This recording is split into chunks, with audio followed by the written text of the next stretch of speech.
diselamatkan, karena kasih-Nya kita beroleh hidup kekal bersama Dia di surga.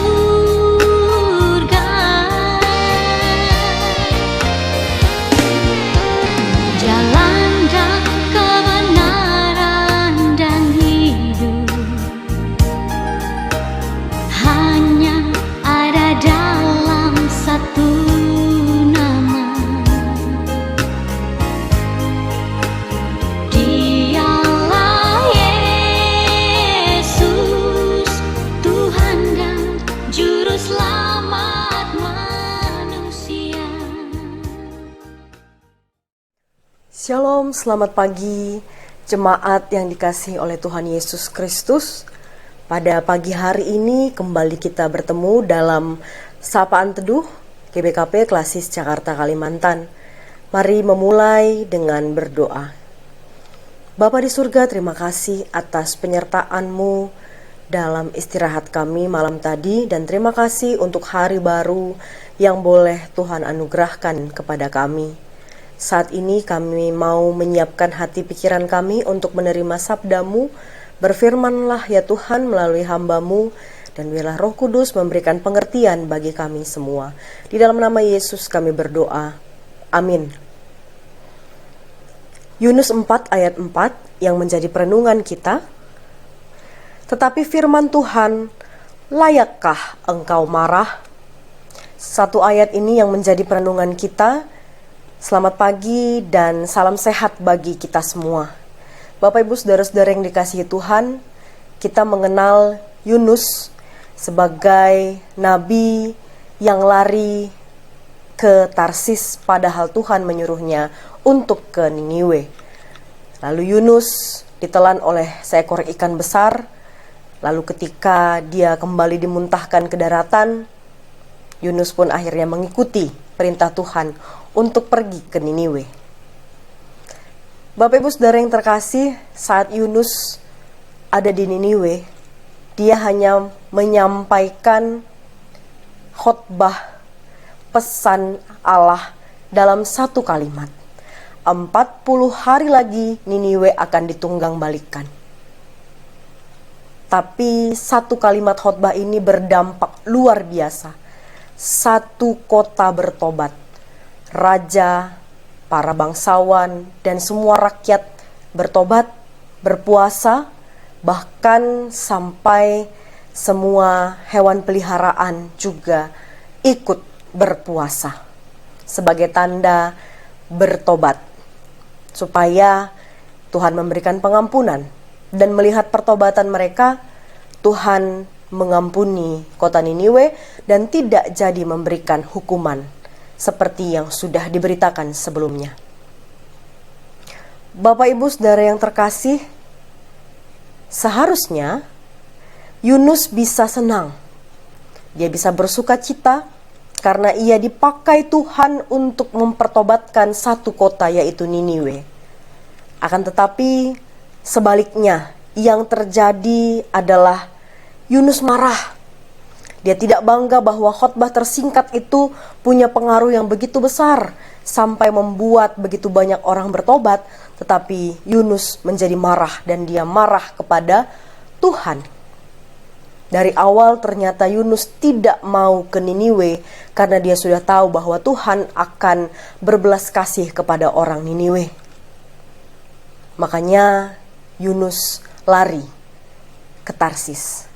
Yunus lebih menginginkan Niniwe itu hancur, karena Niniwe ini adalah kota yang merupakan ibu kota dari kerajaan Asyur, sebuah kerajaan yang selalu menjadi musuh bebuyutan orang Israel.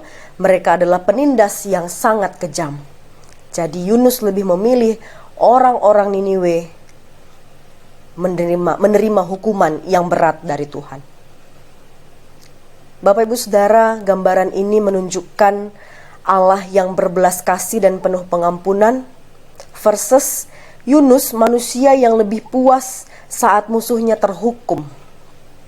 Bukankah lebih baik seperti yang dikerjakan oleh Tuhan jika orang-orang yang tadinya tidak hormat pada Tuhan menjadi bertobat dan berbalik jadi setia pada firman Tuhan, daripada hanya sekedar menerima hukuman? Maka sama seperti pertanyaan Tuhan Allah kepada Yunus, layakkah engkau marah? Hari ini pun kita ditanyakan, layakkah kita marah ketika Tuhan mengampuni orang yang bersalah kepada kita? Saudara yang terkasih, ada kalanya kita pun seperti Yunus yang merasa ada orang-orang tertentu yang tidak layak beroleh pengampunan, tidak layak mendapat belas kasihan Tuhan. Tapi firman Tuhan pagi ini menegaskan bahwa bukan kita, tapi Tuhanlah yang berhak menentukan siapa yang layak atau tidak layak menerima belas kasihannya. Maka siapakah kita, manusia berdosa yang merasa berhak menghakimi sesama pendosa? Kita justru seharusnya bersyukur karena Tuhan Allah berlimpah kasih karunia dan penuh dengan pengampunan.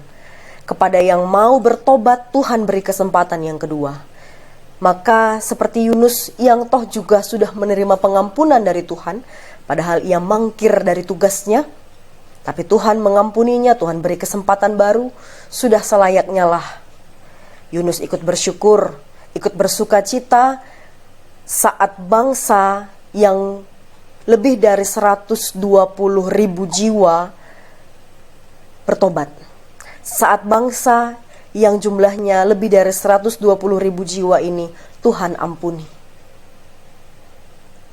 Saudara yang terkasih, Yunus mungkin bukan teladan yang baik untuk hal ini.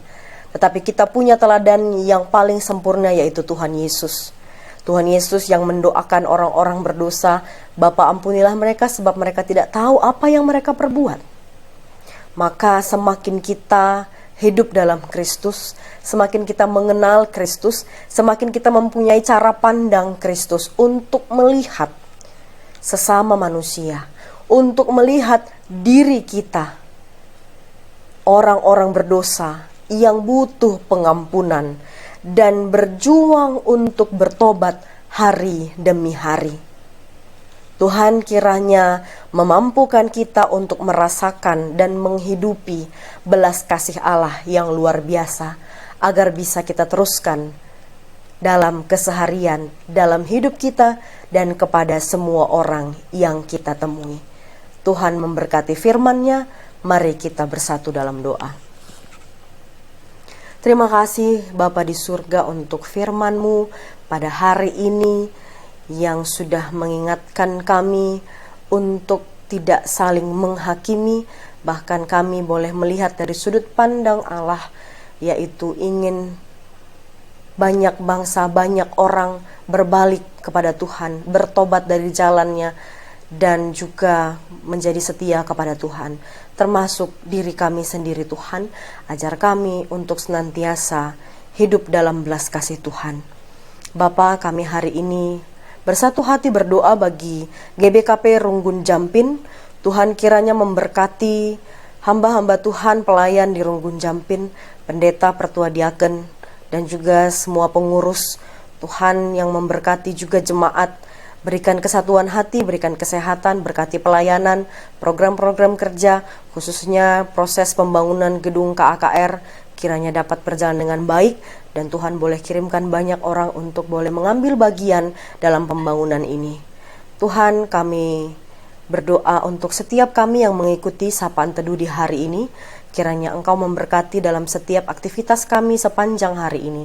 Berkati kami Tuhan untuk boleh membuat pilihan-pilihan yang bijaksana sesuai dengan kehendak Tuhan dalam setiap apapun yang kami putuskan di hari ini.